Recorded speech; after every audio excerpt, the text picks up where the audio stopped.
Hey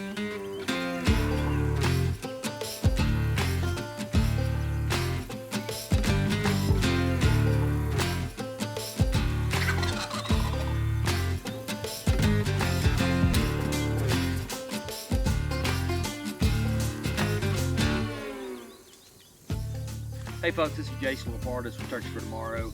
We're in Texas today, about to trap some wild turkeys.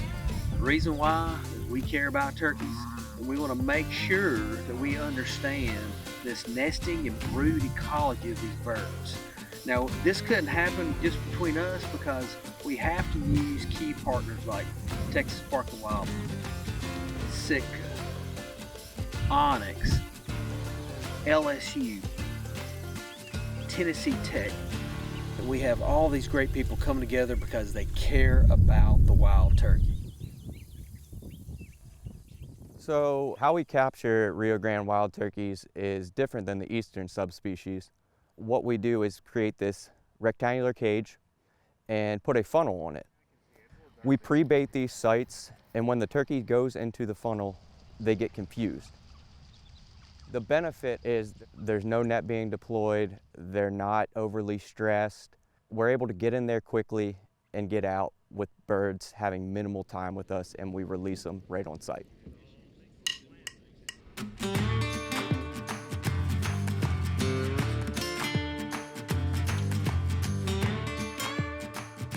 So the broad overview of what we're doing here is we wanted to test out and see if here in this coastal plain of South Texas, how easy it would be for us to put out some transmitters as kind of a pilot program.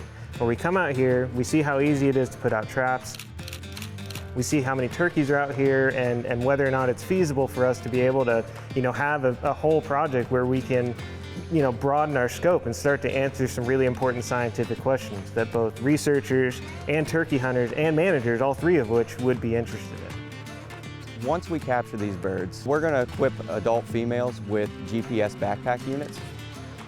What's really cool about these GPS units, you're able to capture hourly locations with these and actually go in and find where the bird's nesting. All right, so we're collecting blood on these birds, and this is going to be used for disease surveillance, and there's some genetics work that we would like to do as well. We're putting bands on these birds, and the reason being is the GPS backpack has a unique identifier on it, but if the backpack would fall off, we still have a second way to validate if you would happen to see the bird. One question I've been working on is whether or not we're setting our dates of nest initiation at the right day. And I'll tell you why that's very important. So the wild turkey is one of the only game species in North America, and I think across the world, where we're hunting them when their nests are happening, when they're actually, going through producing their young. So it's very important that we time our seasons right to make sure that we're not harvesting the males too early to where they can't have, they can't be able to breed with as many females as possible. That's a big part of why we put transmitters on females, the GPS transmitters, so we can see exactly when females start to have their first nest of the season. When we can see that, we can say, okay, let's make sure that we set our, season date according to whatever date that, that first nest initiation is, right? So what I want to do is I want to go back through the data in East Texas and in other places where we've been capturing wild turkeys, and I can go back and see, okay, when did these groups of female wild turkeys actually start? And then that way I can see when, a more accurate estimation of when that first nest initiation is happening.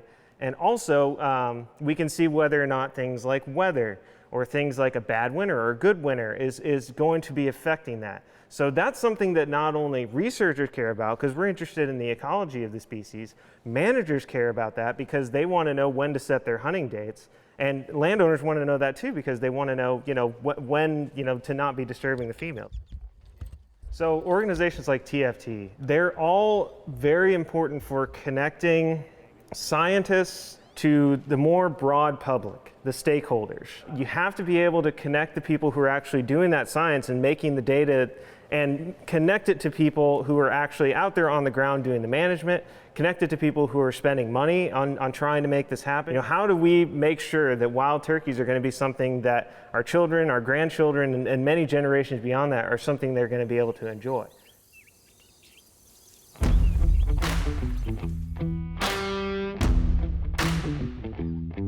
We do have a very large number of turkeys here. Our biggest factors are going to be brush management and habitat management by fire and by, brush clearing, land clearing, kind of like what you can see here behind us. And we've seen a direct reflection of that in our population increase. When we look at our brush clearing, we're just cleaning out the undergrowth and allowing fresh vegetation to rise from under that, where it's not choked out by a lot of this catclaw and stuff that you can see right here around us. So a way that a lot of these projects works, we'll come in with a skid steer and we'll clear out a lot of the underbrush and we'll leave the big trees in place for, in this case, would not necessarily be roosting habitat, but just for cover, And then as best we can, we'll rake and pile up and burn what debris we can and allow that stuff to sit for a year for the grass to grow, and then we'll come back with a prescribed fire and really clean the rest of the floor layer off. Annually, we'll burn anywhere from 15 to 30,000 acres based on the rainfall that we've had years previous. For the most part, we'll burn every pasture every year after we've had a good winter freeze, and we're burning before the spring to try to get the old grass burned off and allow new growth so that those turkeys will have fresh vegetation at the soil level and to benefit the soil nutrients back in it by burning, the brush that's basically just taking place there that they're not benefiting from.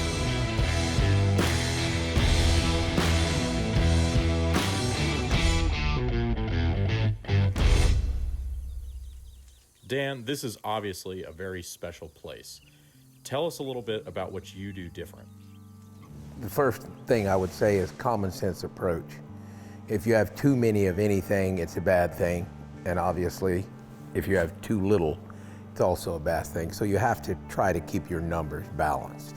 I felt like that I could absolutely, without a problem, kill 60 birds off of this property every year. So I cut that in half. Because the things I can't control are, I don't know when we're going to have a bad hatch. I don't know when we're going to have a hurricane. I don't know when we're going to have one of those bad freezes, all of which can affect, the turkeys. But what I do know is that I can say, Hagen, we're going to kill 30 birds. And, he may say, I think we can do 50. And I say, well, I know we can, but we're not. We're going to do 30. So I always try to make sure that I manage the numbers very conservatively. The other is annual burns. We burn as much as we possibly can. Anywhere that grass stands, where the brush will allow it, we burn. And when that grass comes back, it's obviously more tender for the animals, more nutritious for the animals. Where turkeys are concerned, they can see the predators coming, which leads me to the last and probably most important thing is the predator control. We're always hunting bobcats out here. We catch anywhere from 150 to 300 bobcats a year. Somebody's coyote hunting pretty much every night, at least 300 days a year.